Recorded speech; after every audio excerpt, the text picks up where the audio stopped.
naik sedikit. Itu boleh dimainkan, asal jangan pakai suara leher ya. Tetap pakai perut, pakai dada, tapi volumenya agak dinaikin.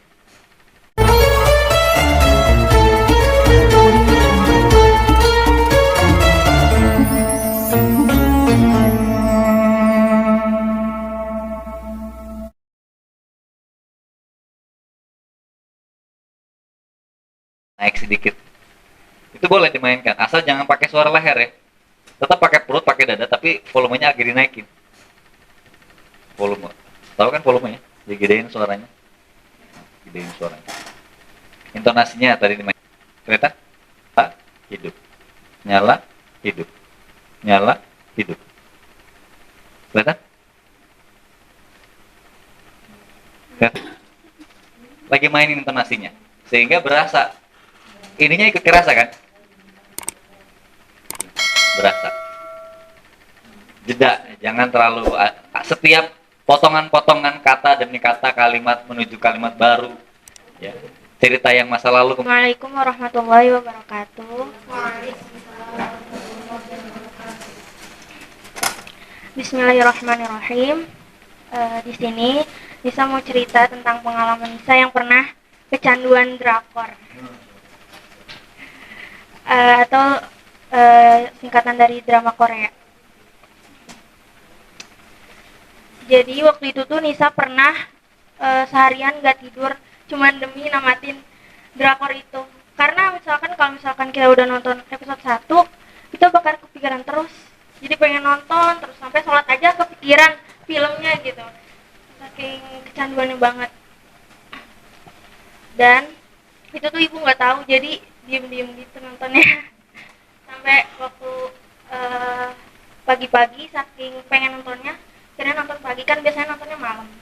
Ketahuan sama kakak Nisa, terus diledek kayak, masa anak pondok nonton drakor gitu. Nah di situ belum sadar kayak, kan cuma drakor bukan K-pop gitu, bukan mengagumi cuma nonton. Padahal sebenarnya sama aja salah. Di situ masih belum sadar, emang kenapa kan cuma nonton gitu. Walaupun emang isinya ya gak baik, ya gak baik. Sampai akhirnya Allah ngasih hidayahnya lewat ini, kematian. Kayak waktu bulan kemarin tuh banyak banget berita duka. Sehari tuh bisa sampai 2 orang yang wafat. Kayak Masjid Nisa tuh setiap dia mungkin ya kayak innalillahi kok banyak banget gitu yang meninggal, ada apa di bulan ini gitu.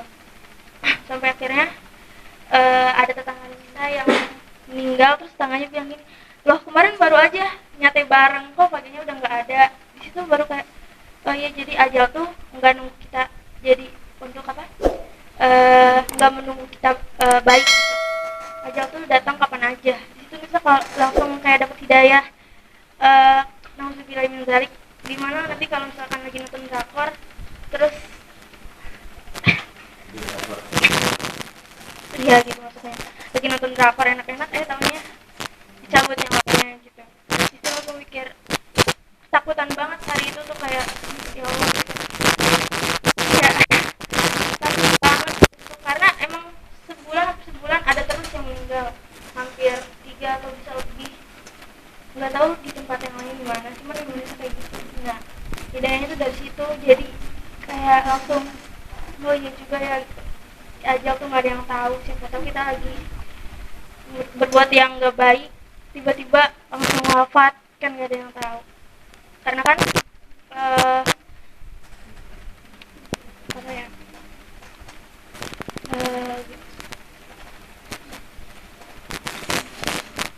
jadi ajal tuh nggak nunggu kita baik, dan kita tuh diwafatkan sesuai hobi. Kalau misalkan hobi kita baik, berarti diwafatkan juga dengan cara yang baik. Ini langsung dapat hidayah dan bismillah gitu, nggak nonton lagi, nggak sampai kecanduan, sampai sholat aja nggak khusyuk gara-gara kepikiran terus drakor. Cukup. Oke. Kalau menurut Tara ya, gerakan tangannya lebih keluar lagi ya. Ada lagi? Udah. Kalau nggak usah ditutupin lagi. Kalau menurut Sandra gimana? Belajar berbicara. Namun kan di sini sini saya lihat memang banyaknya pakai cerita. Hanya tinggal dimainkan alur ceritanya pertama nih, dari sisi isi ya. Alur ceritanya betul-betul pas dari mulai apa? Latar belakangnya, apanya itu harus jelas. Latar belakangnya diceritakan dulu. Kemudian sampai kemudian kejadiannya seperti apa harus jelas. Siapanya, terus objeknya apa sih yang dilakukan saat terdahulu, jadi why-nya kenapa, kemudian apa yang dilakukan waktu itu ya, kemudian siapa yang melakukan ya. Apa-apa aja sih yang kemudian dilakukan harus jelas nih, itu bicara isinya. Sampai kemudian langkahnya setelah itu apa, jadi runut. Setelah itu baru berbicara di kesimpulannya, apa yang dilakukan sekarang, harapannya apa. Ini main di wilayah cerita nih. Harapannya apa, nextnya apa, kemudian ngajak bareng-barengnya. Kalau main di wilayah cerita gitu, sehingga kisahnya akan jadi pas, urutannya pas. Tadi Nisa sudah bagus, tinggal ketika bercerita ada pengulangan cerita sebetulnya tadi. Ya, ada diulang lagi ceritanya. Itu bagian dari menghilangkan kegrogian sepertinya. Diulangi lagi ceritanya. Tapi nggak apa-apa. Boleh. Kita kan sudah gini lagi, ini nempel, gini, gerakin aja, nggak apa-apa. Awal-awal tuh nggak apa-apa. Ya. Tapi sudah mencoba untuk kemudian mengalihkan dengan cerita yang diulangi lagi. Itu sebenarnya itu fase yang wajar, yang semuanya insya Allah melewati. Ya. Saya pun melewati itu, juga melewati itu, dan pembicara-pembicara yang lain juga melewati itu. Tenang, ya. Tidak perlu kemudian disesalkan, kemudian dijadikan amotivasi, jangan sampai. Bicara itu daleman kitanya harus tenang dulu di dalamnya, sehingga kata demi kata yang kemudian menjadi susunan kalimat akan jadi tenang, ya. Karena kalau ini dimainkan dari sejak awal berjeda, intonasinya sudah dimainkan, itu yang namanya tiba-tiba cepat sendiri, itu akan diminimalisir. Karena sudah dari awal, kita sudah memainkannya di awal. Ya, misalkan saat mulai dari salam, ucap salamnya dengan tenang kita. Misalkan ini kan berdiri, maju ke depan gitu kan. Tatap dulu aja audiensnya. Senyum. Bismillahirrahmanirrahim. Assalamualaikum warahmatullahi wabarakatuh. Saya biasanya kalau mengucap salam tuh tatap dulu wajahnya. Kan kalau tadi banyaknya emang gini. Assalamualaikum warahmatullahi wabarakatuh. Kurang berani, belum berani, nggak apa-apa. Tatap aja wajah-wajahnya.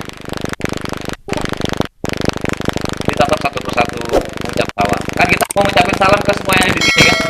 Kan enak kalau sambil ditatap, ya kan? Assalamualaikum warahmatullahi wabarakatuh. Nah, gitu. Jadi enak. Hadirin sekalian, sambil ditatap. Ibu-ibu yang hari ini hadir, masya Allah, saya lihat wajah-wajahnya, ya gitu. Jangan sampai saya lihat wajah-wajahnya, kan gak enak. Betulan kita lihat kan, saya lihat wajah-wajahnya bahagia semua, masya Allah. Lihatnya ya secara umum aja, nggak usah dilihatin satu-satu. Saya lihat wajah-wajahnya, nggak enak kan gitu nih. Ya secara umum gini aja, lihat. Makanya ada tadi di materi sebelumnya ada eye contact-nya, dilihat, ditatap.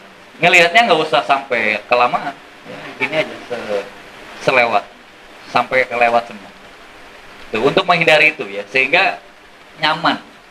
Itu terhindar dari kalimat yang tiba-tiba keluar telat, ya nggak apa-apa, asal pelafalannya jelas, ya, pelafalannya jelas, ya. Dan apa bahasanya tuh ya, intonasinya juga nyaman, naik turunnya nyaman didengar, walaupun cepat, tapi kalau ternyata masih nyaman secara intonasinya itu juga enak. Dan secepat-cepatnya saya yakin ada jeda di dalamnya, ada jeda. Karena kalau nggak mainin jeda, ya kayak baca buku nanti jatuhnya. Assalamualaikum warahmatullahi wabarakatuh. Alhamdulillahirrabbilalamin. Pertama-tama, marilah kita mengucapkan puji syukur kepada Allah Subhanahu wa Ta'ala yang telah masih memberikan saya kesempatan untuk berdiri di sini menyampaikan sedikit cerita tentang teman-teman saya. Tapi karena banyak, jadi saya cerita hanya sama teman kamar saya, yaitu Sandra dan Kak Ais. Terima kasih. Saya mengucapkan terima kasih untuk Sandra dan Kak Ais, eh, dan kepada Allah juga karena telah menempatkan saya satu kamar bersama Sandra dan Kak Ais. Sandra dan Kak Ais sangat baik sama saya. Di sini saya ingin menceritakan kebaikan-kebaikan dari Sandra dan Kak Ais.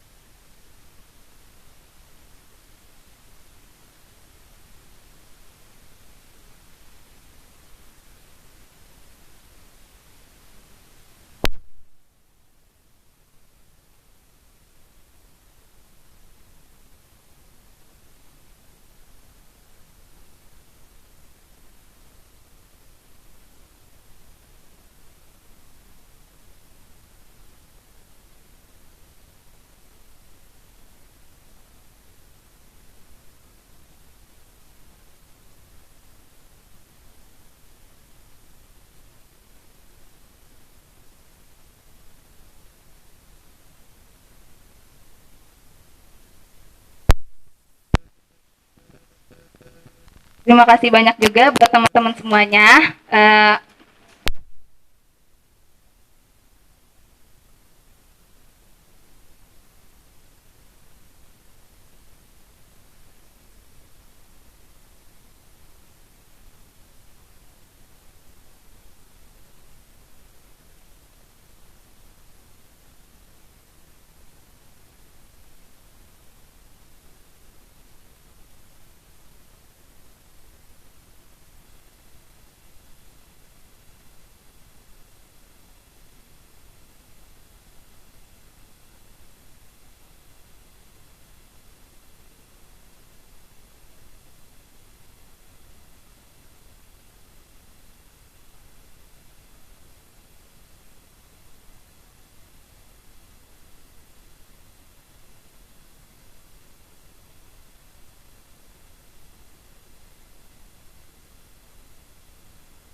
Dok.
nyebrang ke sana.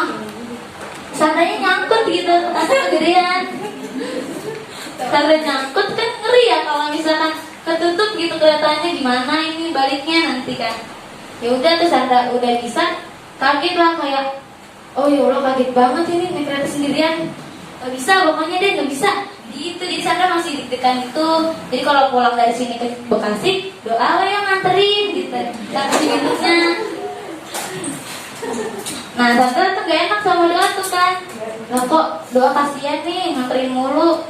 Udah tuh kita turun aja, Sandra ajak doa ke bawah. Pas sudah nyampe di Cibitung, ada tangga tuh, turun. Habis turun nyari makanan gitu kan, kasihan doanya sendirian tuh, takutnya lapar juga kan. Nah itu kita beli, ternyata tuh kan bahasanya nggak ada. Terus malam panas banget lagi kan, Cibitung mah ya panas banget. Terus tuh ya udah deh kita beli air aja. Beli air aja, kasihan juga udah nganterin dari bawah, terus panas-panas gitu. Jadinya ya udah Sandra kasih air aja gitu. Habis itu udah deh, itu aja sih. Sebetulnya ya, sudah relax, secara umumnya sudah relax. Kalau mau lebih ditingkatkan itu mirip, pernah lihat nonton yang tadi stand up komedian tadi? Iya benar. Jadi para stand up komedian itu berupaya menceritakan yang dengan bahasa yang sederhana sebetulnya. Tadi kan sebenarnya bahasa sederhana, bahasa sehari-hari ya. Kalau mau lebih dapat pemaknaan secara cerita yang tadi Sandra lakukan, itu tadi saya sudah katakan di awal, bisa dengan keresahan tadi. Kan tadi sudah resah dengan kondisi tadi kan, ya kan? Belajar di keresahan, apa sih yang diresahkan, diceritakan sehingga nanti ada kesimpulan yang kemudian bisa diambil. Tadi kan resahnya adalah naik kereta sendirian, kemudian apa lagi? Akhirnya bertemu dengan sahabatnya ya. Dan seterusnya sampai kemudian menemukan solusi ya kan. Ada solusinya kan? Ada solusinya. Nah, dari belajar keresahan itu menceritakan dengan bahasa sendiri sudah bagus sebetulnya. Tinggal ditambahkan apa-apa yang kemudian bisa disimpulkan. Jadi makna cerita tadi itu apa sebetulnya? Ya. Salah belajar megang mic. Ya, nggak apa-apa, sudah bagus. Nanti ditambahkan dengan ada kesimpulannya. Sehingga dapat nih apa makna sih yang dari cerita Sandra ceritain. Ya. Kalau saya dulu ketika awal-awal tuh belajarnya itu adalah dengan pembahasan yang santai kan bisa. Nah dari situ kita coba belajar mengambil kesimpulan, mengevaluasi dari apa yang kita berikan. Ya. Langsung saja sebelumnya terima kasih dulu kepada Allah karena diberi kesempatan untuk ngomong di sini di depan teman-teman dan Ambu dan Ferdi dan yang lainnya. Sebenarnya Nabila pengen cerita tentang bagaimana perjalanan Nabila berani ngomong di depan. Ya, dulu Nabila waktu muhadharah pernah kan, biasanya kalau pesantren kan muhadharah gitu. Dulu tuh cerita tentang Nabi Muhammad, pokoknya yang tentang umat-umat. Iya. Nah, di situ berdua tuh sama temen. Nah, itu saking groginya, lebih dari grogi sebenarnya. Ya grogi dan suaranya gitar. Saya sampai lupa kan ngapalin. Biasanya kalau muhadharah dulu tuh kan ngapalin tuh. Ya. Karena ngapalin itu jadi lupa di tengah-tengah dan diam sampai teman-teman di belakang tuh ayo Nabila ini apa dikasih tahu di belakang gitu kan. Itu biasanya Ambu ngasih tahu dulu kan, kayak yang penting yakin terus ada persiapan atau enggak kayak minimal dicatat dulu gitu apa yang mau dijelasin gitu. Nah masih ada groginya gitu, masih ada deg-degannya. Tapi waktu pada masa itu, waktu masa dabur itu, yakin habis itu, alhamdulillah dikasih sama Allah kemudahan untuk ngomong. Jadi ya alhamdulillah, walaupun sampai sekarang masih ada rasa deg-degan, terus kadang suara gitu. Ya, makasih. Assalamualaikum warahmatullahi wabarakatuh. Terima kasih pendapat Antina. Gimana Antina bercerita? Mudah-mudahan nanti setelah ini ada peningkatan, bahasanya setelah ada peningkatan bahwa ternyata ada hal-hal penting loh yang harus dilakukan ya.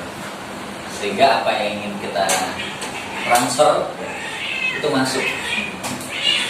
Apalagi kalau kita udah bicara menyampaikan keilmuan kan, keilmuan pengennya kan yang mendengarkan itu memahami sampai kemudian tahapannya melakukan kan gitu. Artinya kan kita harus butuh ya tadi sebar makar tadi, seninya harus ada, sehingga pesan tuh message-nya tuh nyampe. Saya juga mau misalkan Gak apa-apa. Oke. Sebelah sini sekarang. Warahmatullahi wabarakatuh. Waalaikumsalam warahmatullahi wabarakatuh. Alhamdulillah kita bisa berkumpul di tempat yang insya Allah mulai ini. Nah, hari ini Ara tuh mau cerita kenapa nama Ara itu Ara. Karena dulu tuh nama Ara tuh Aisyah Ramadhani. Ara tuh capek banget, sebenarnya Ara tuh udah pengen banget ganti nama dari dulu. Karena waktu Ara mondok dulu, yang namanya Aisyah tuh banyak banget sampai Ara tuh capek. Setiap dipanggil Aisyah, iya gitu. Tapi ternyata bukan Ara gitu yang dipanggil. Jadi kayak dari dulu tuh pengen banget ganti nama. Akhirnya waktu itu tuh Ara iseng-iseng kan bikin nama gitu. Gimana ya, ganti nama aja deh. Tapi kan kayak gak lucu gitu. Misalnya Ara ganti nama, masa Ara ganti kakak sih gitu. Terus udah tuh akhirnya Ara pindah pesantren. Nah pesantren itu kebetulan ada juga yang namanya Aisyah. Karena Ara udah gak mau lagi salah nama gitu kan tiap hari gitu. Capek yang dipanggil siapa, yang nengok siapa gitu. Akhirnya Ara rekomendasi buat ganti nama sendiri. Nah jadi sejak itu nama Ara jadi Ara, nama saya Aisyah jadi Ara, Aisyah Ramadhani gitu. Nah waktu di sini seneng juga nggak ada yang namanya Aisyah.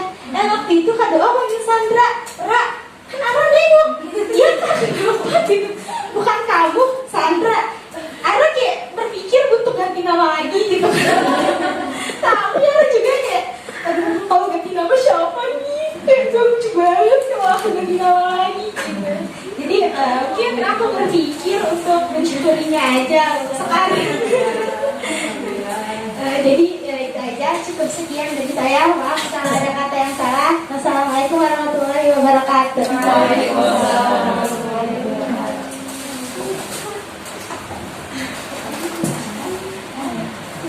Idenya sudah bagus menceritakan tentang sejarah namanya kan?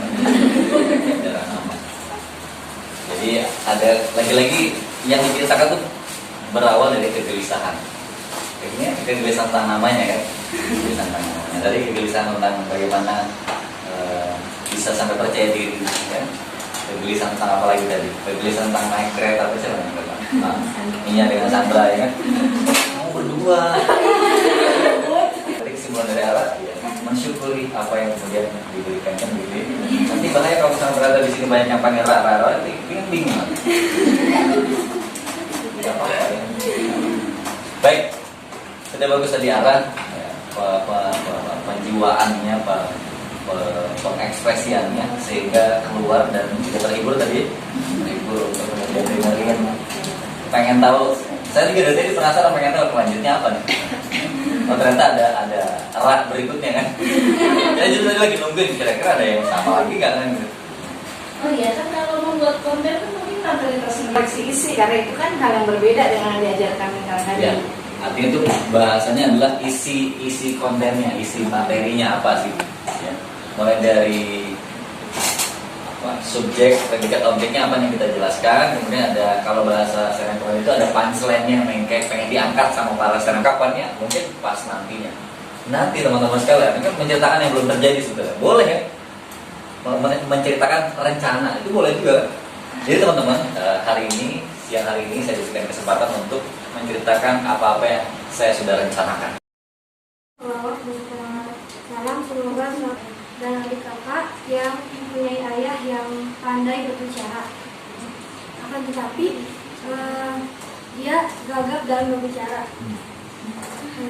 Sampai suatu hari dia mengikuti lomba selalu kalah dan suatu saat dia menangis lalu disemangati oleh kakaknya. Dia sangat ingin seperti ayahnya yang pandai berbicara. Pada suatu hari dia menemani ibunya ke pasar, dan di pasar terdapat papan informasi lomba menulis membuat cerita. Lalu dia meminta izin kepada orang tuanya, ibu bolehkah aku mengikuti lomba ini? Karena sang ibu membolehkan, mengizinkan. Lalu si anak ini mendaftarkan diri, lalu habis itu mengikuti lomba dan menunggu berita beberapa hari yang akan datang. Tetap semangat, nggak usah kecewa walaupun kekurangan kita kayak gini. Setiap orang punya kelebihan masing-masing. Karena saya nggak tahu nih sebelumnya seperti apa. Sangat luar biasa. Ya, artinya minimal sudah ada peningkatan keberanian untuk kemudian bicara di depan dengan pemahaman-pemahaman yang tadi saya sudah sampaikan. Apa sih yang harus diperhatikan? Poin utamanya ya, sudah runut apa yang diceritakan, tinggal ini dia ekspresi dalam cerita dari sisi ini akan lebih menarik. Tadi udah menarik, udah bagus ceritanya, udah runut, alurnya udah pas deh, sampai kemudian akhirnya sampai mendapatkan prestasi dan seterusnya itu sudah pas. Cara runtutan ceritanya udah nyaman didengarkan. Tinggal ditambah dengan penambahan ini, maka audiens akan kemudian sambil membayangin, sambil kemudian semakin tertarik untuk kemudian mengikuti gitu kan, dan ibrohnya pun akan dipahami, masuk ke dalam sehingga kuat ngikat lagi. Karena ada yang SATTV sumber tadi kan secara apa, intonasinya masih apa ya, masih terlalu nyaman dengan intonasi yang CV miliki gitu ya. Tidak keluar kemudian dari zona nyamannya CV. Tadi kan intonasi CV nyaman banget gitu ya. Baik teman-teman sekalian, itu versi nyamannya CV kan, ya kan? Itu versi nyamannya CV. Boleh jadi audiens merasakannya tidak seperti yang CV rasakan kenyamanannya, bahasa begitu ya. Akhirnya audiens ketika CV nyaman dengan posisi CV, audiens pun akan punya kenyamanan sendiri nanti. Oh, kenyamanan pembicaraan keluar ke audiens. Ya. CV nyaman dengan kayak gini. Nanti audiens akan memilih kenyamanan sendiri maksudnya. Oh. Dengan kenyamanan versi CV kan gini. Kalau CV kemudian peduli dengan kenyamanan audiens, ya, maka CV harus berusaha menggerakkan tangannya dari keluar dari zona kenyamanan CV, sehingga audiens akan merasa kenyamanannya bersama-sama bareng, bukan hanya versi sendiri. Oh iya. Gitu pembahasannya gitu ya. Iya. Sudah paham ya yang maksud Kang Habibulisan ya. Sehingga nyamannya itu bareng-bareng, bukan versi sendiri, bersama-sama.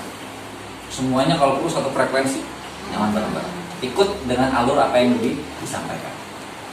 Jadi gitu pembahasannya, soal lebih tepat. CV, boleh? Belum bisa cara melatihnya. Oke, belum bisa cara matanya gimana? Latihan. Dicoba terus CV. Ya. Kalaupun misalkan masih agak ragu, kurang nyaman, langsung depan umum gitu ya, di kamar dulu boleh. Coba mulai gerakin tangan. Tadi kan CV masih begini. Coba mulai. Kayaknya kalau membuka kayaknya masih belum nyaman nih. Gerakin gini. Gak apa-apa, coba. Oke. Baik. CV akan cerita. Ini mau walaupun awal-awal nggak nyaman, pengen gini awal nggak nyaman. Gak apa-apa. Mulai gerakin. Mulai gerakin. Awal-awal nggak nyaman, itu saya yakin nggak apa-apa. Karena kalau terlalu nyaman dengan diri sendiri, kita nggak kurang peduli dengan kenyamanan audiens kan gitu. Kan kita bicara bukan kita doang kan. Pengennya kan apa yang kita bicarakan didengerin ya gitu, diperhatiin, sehingga nyaman, masuk, ngerti gitu kan. Jadi begitu sih ya. Coba terus latihan. Kalau belum nyaman dengan banyak orang, sendiri dulu di kamar, di rumah gerakin. Oke. Iya nggak apa-apa. Awal-awal bisa. Dulu juga saya gitu, tenang aja. nggak apa-apa ya. Kalau gerakin tangan, mimiknya, lagi cerita apa, mainin matanya gitu ya. Eye contactnya dimainin, bibirnya, apa pengucapannya lebih diangkat lagi. Awal-awal kan kok bilang kayak cermin. Nanti begitu nggak apa-apa. Dulu kalau saya masih agak-agak kaku tuh, saya sambil pagi-pagi tuh senam bibir. Biar mudah mengucapin. Setelah hafalannya mudah. Jadi nggak kaku di bagian mulutnya nggak kaku untuk kemudian mengucapkan kata demi kata.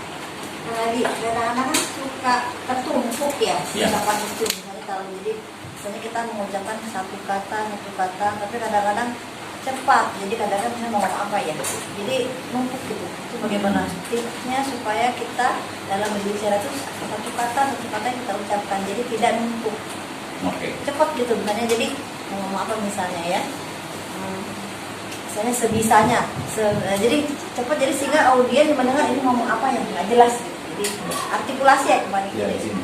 Jadi latihannya itu seperti apa gitu? Mainkan ini Bu, jeda. Jedanya dimainkan. Jadi setiap katanya akan keluar dengan sempurna.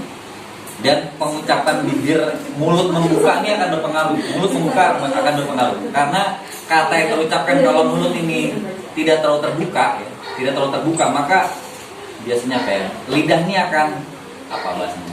Keserempet. Nah itu Serempet. Oh, katanya tadi. Karena bibirnya nggak ngebuka secara sempurna. Jadi pelafalannya jadi kurang terdengar jelas. Iya. Maka kalau mengucap kata demi katanya tuh diangkat. Jadi jelas. Artikulasi pengucapan pelafalannya jelas. Karena kita niat mengucapinnya. Bahasan kita hari ini teman-teman sekalian.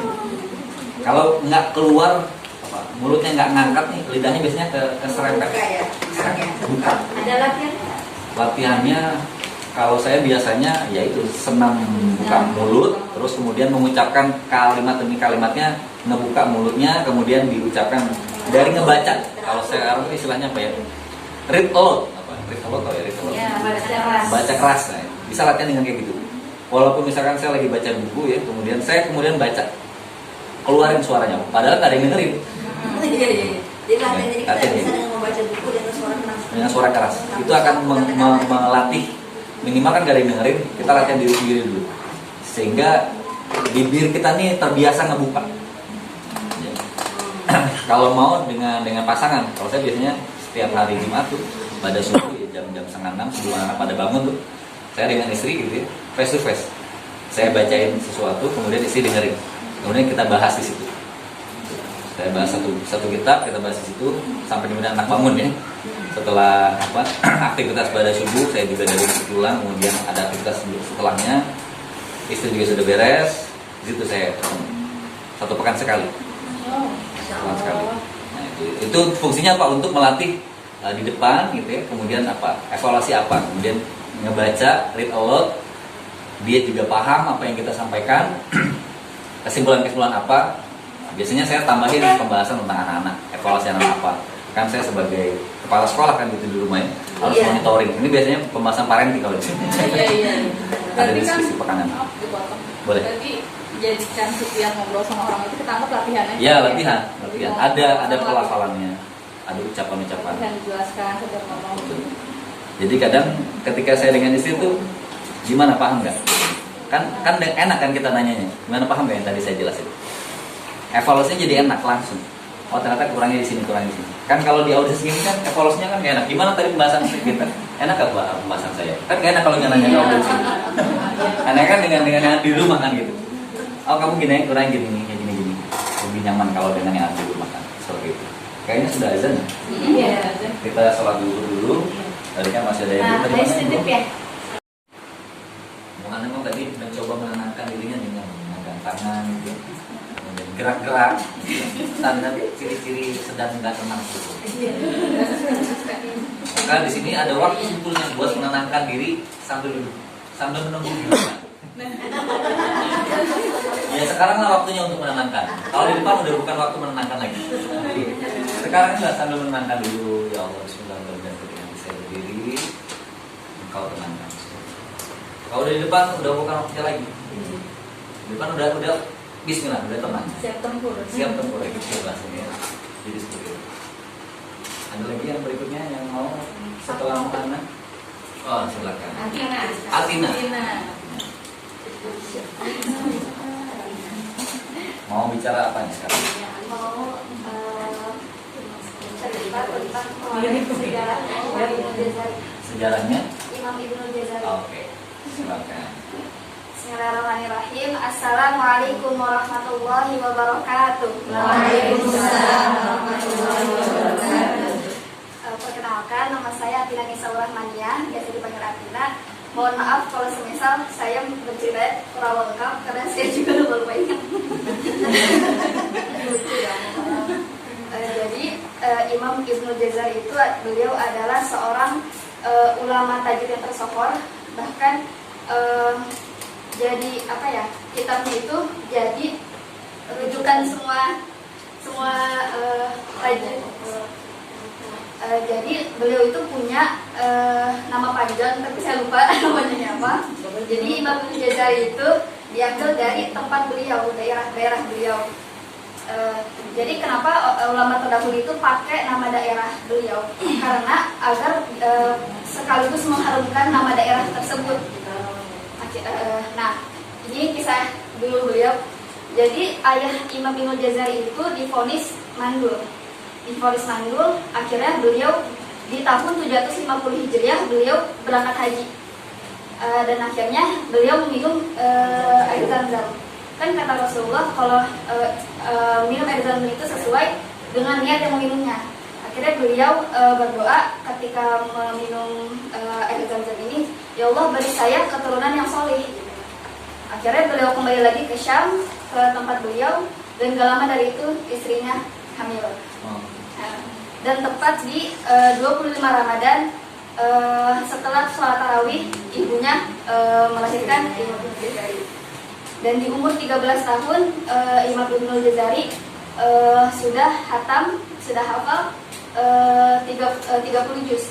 Dan di umur ke-17 beliau itu sudah hafal mungkin dan berhasil menjamak semua qiraat. Beliau sudah menyetorkan kepada imam-imam qiraat lainnya. Akhirnya beliau nggak puas kan sama ilmu yang udah beliau dapatin. Akhirnya beliau hijrah ke Mesir untuk mencari ilmu lainnya. Dan beliau bertemu dengan Abu Fida atau kita kenal sekarang yaitu Imam Ibnu Katsir. Beliau belajar kepada beliau dan diberi fatwa. Mungkin itu saja yang saya ingat karena belum berlanjut juga. Mungkin itu saja, mohon maaf jika banyak kekurangan atau salah kata. Wassalamualaikum warahmatullahi wabarakatuh. Dari saya pribadi ya. Tadi saya sudah katakan di awal, sebetulnya audiens itu apa ya, tidak terlalu butuh informasi yang Atina tidak tahu. Yang kita tidak tahu ya. Jadi kesimpulannya Atina cukup ceritakan yang Atina tahu. Iya. Tentang kelahiran. Jadi nggak usah bilang lupa ya. Nggak usah bilang lupa, nggak usah bilang kelanjutannya nggak tahu. Ya kan? Oh iya. Audiens kan nggak butuh informasi itu. Fokus kepada yang Atina tahu. Atina tahu perjalanan misalkan ini. Udah fokus itu dan dibahas itu. Sehingga nanti audiens akan menyimpulkan Atina ini banyak nggak taunya nanti. Ya kan? Padahal banyak yang tahunya ya. Ada banyak yang tahunya, boleh jadi kan. Sedangkan tadi kan banyak kata-kata yang kemudian merendahkan diri sendiri kan? Sehingga ya akhirnya yang terjadi kalau seperti itu audiens akan menyimpulkan ini siapnya sih dengan materinya, ini paham nggak sih dengan materinya gitu. Itulah kenapa saya juga kalau mengisi materi ya saya akan sampaikan apa yang saya pahami. Saya bahas parenting ya, tentang apa yang saya pahami dan saya lakukan dengan anak dan istri saya gitu kan ya. Lebih dalam itu karena memang saya belum mumpuni di sana, ya udah saya akan bahas yang memang saya mumpuni, saya lakuin, fokus di sana. Jangan sampai kemudian kita katakan untuk yang membahas ini saya belum memahami ini. Audiens akan gimana sih ini kok nggak paham? Audiens akan lebih senang, lebih bahagia, lebih nyaman kita menjelaskan apa yang kita pahami dan kita lakuin sehingga audiens akan tahu, oh beliau memang pahamnya di sini. Udah cukup itu aja. Toh dia sudah nggak akan nanya-nanya yang bermacam-macam kan. Kalau kita fokus dengan apa yang kita jelaskan, ya kita ya sudah bagus berupaya. Artinya artikulasinya bagus ya. Sudah jelas. Tinggal nanti ke berikutnya bisa mengoptimalkan terkait apa ya mimiknya lebih dimainkan lagi sehingga apa ya lebih berasa lagi cerita, kebahagiaan kebahagiaan menceritakan tuh akan tersalurkan. Kan enak kalau dengan orang lagi cerita tuh mimik yang main bahagia, kita akan terbawa belum dapet. Sehingga menceritakannya masih karena hafal, masih karena tahu sekilas. Itu mengingat-ingat Ingat karena ada hafalan, ada pemahaman yang masih belum sampai. Maka bisa dilakukan ya dengan cara hafalnya bisa boleh terus dihafalin, tinggal kemudian dipahamin kenapa kayak gini sehingga why-nya ada, kemudian siapanya, kemudian next-nya apa, kesimpulannya apa, kita bisa dengan mudah kemudian nyimpulin. Kisah kan tadi sudah bagus gitu kan. Oh ternyata beliau kan kita bisa begitu karena kita paham alur ceritanya. Gitu ya artinya. Nanti tinggal dilatih lagi. Bisa di record di HP gitu. Oh iya ternyata saya begitu. Direkam. Kalau dulu kan kalau saya masih versinya zaman 2009 kan belum ada record yang bagus kan HP. Masih HP hitam putih gitu kan ya. Kalau ngerekam juga memorinya terbatas gitu kan. Akhirnya latihannya mau nggak mau di depan kamera, di depan cermin maaf. Depan cermin plus di depan teman saya sendiri. Saya sampai segitunya. Di kamar saya latihan depan teman saya, ngomong depan teman gitu. Makanya kalau zaman dulu tuh zaman SMA latihan di depan lapangan, Orang-orang yang pada main bola tuh pada ngeliatin. Dulu kayak gitu deh. Ngeliatin yang lagi pada main bola, lagi pada jalan-jalan gitu. Oke, kamu tantangan sekarang coba dulu menghadiri di depan ibu-ibu, bapak-bapak lagi pada makan. Kayak gitu dulu. Dulu gitu lah saya latihan. Jadi kan hari Jumat hari dimana mudik namanya. Orang tuh pada datang gitu ya, pada makan, pada ngariung sama keluarganya. Kita menghadiri di situ. Unik kan ya? Ya. Tinggal bagaimana kita menyampaikan dengan baik supaya walaupun mereka lagi pada makan ya, kita mau izin untuk kemudian latihan. Jadi, nanti bisa latihannya sampai segitunya dulu untuk pelatih. Ada lagi? Sebelah sini, dari sebelah sini juga, bagian sebelah sini juga. Assalamualaikum warahmatullahi wabarakatuh. Waalaikumsalam. Pertama kali depan kereta kayak ini gitu kereta. Sebenarnya mungkin menurut orang ya udah sih kereta gitu ya. Tapi kalau menurut saya kereta kayak gini. Padahal dulu sempat pernah, cuman masih kereta yang banyak orang lalu lewat, banyak orang yang minta jalan. Tapi kereta yang sekarang kan sudah bagus dan sudah lebih canggih juga. Waktu pertama injak kereta pun kayak kaget gitu. Oh segini gini kereta. Dulu kan nggak tahu. Sekarang sampai saya mau beli tiket pun nggak tahu caranya kayak gimana karena emang nggak pernah ngeliat kereta dan naik kereta. Sampai akhirnya kata teman-teman angkatan saya bilang udah bayar aja. Akhirnya saya beli kereta. Beli tiket 20.000 saya beli. Terus kira saya tiket kereta tuh mahal, ternyata enggak. Akhirnya saya naik, saya udah pengen nunggu banget itu kereta jalan tapi masih nunggu waktunya. Saya naik dan nunggu pas waktunya saya naik. Saya pertama diem dulu ini kayak gini gitu. Awalnya deg-degan karena nggak pernah ngejar kereta. Akhirnya saya masuk ke dalam. Setelah masuk ke dalam, saya duduk. Itu kan posisinya social distancing, jadi berjarak. Saya duduk sendiri. Saya melihat jendela itu banyak kayak ada Ricis, MRC TV. Kayak saya malah ke teman saya bilang itu MRC TV gitu. Jadi kayak berasa anak kecil yang baru pertama kali naik kendaraan. Padahal kalau orang lain tuh ya udah gitu biasa pada fokus. Kalau saya wah, jadi kayak itu menurut saya bahagia banget karena saya nggak pernah naik kereta sebelumnya.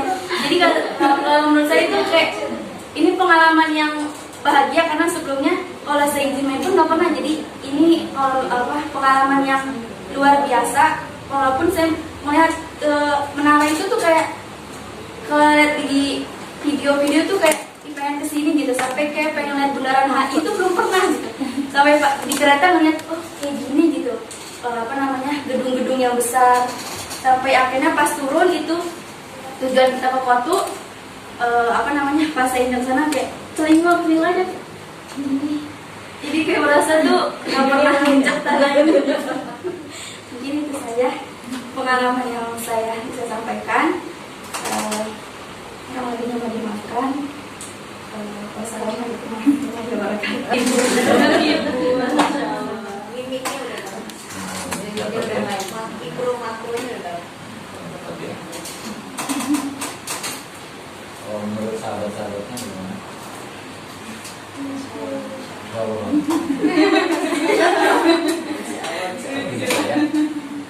Jadi begitu. Jadi kita tuh terasa terbawa bahwa apa yang diceritakan. Jadi pengen ngajak jalan-jalan. Jadi kalau perlu sampai audiens tuh membayangkan apa yang diceritakan yang gitu. Jadi makanya tadi saya juga sambil ngebayangin naik di kereta. Langsung terbayang keretanya. Di luar menara-menara gitu. Jadi teringat dulu juga saya pertama kali naik kereta nggak tahu kapan.